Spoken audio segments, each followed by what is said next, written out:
Roger Federer and Rafael Nadal's fair attitude on the court could get boring, according to a retired pro.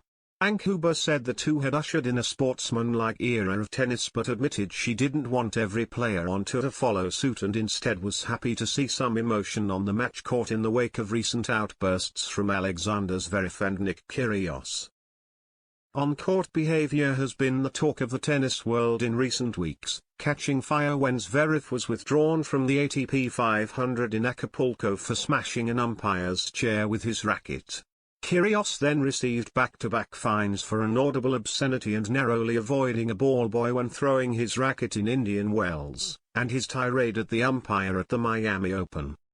Former WTA world number 4 Ankuba has now weighed in on the debate of etiquette from tennis players and admitted it would be boring if nobody showed passion during a match within reason, citing Federer and Nadal as examples of players who remain calm on the court.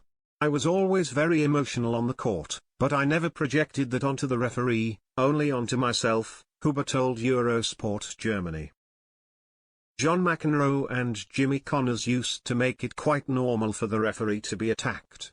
Later we had this phase with Roger Federer and Rafael Nadal, who always behaved sportsmanlike and very fairly. But if everyone just looks straight ahead and doesn't make a peep, it gets boring. The German ex-pro also defended her compatriot Zverev for his attack in Mexico, saying it wasn't his true self, but said outbursts needed to be directed towards the players themselves and not the officials. She continued, "I don't think emotions are bad, but they mustn't be insulting and must remain within certain limits. If it gets too much, you shouldn't take the boys apart right away."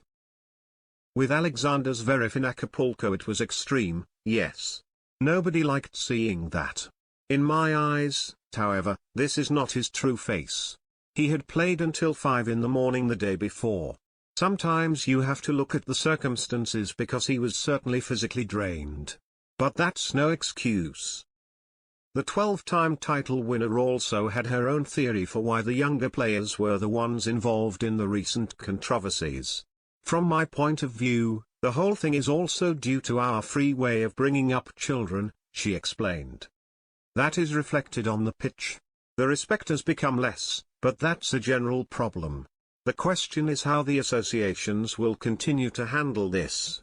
You can't let and allow certain behaviors like that. A limit must be set,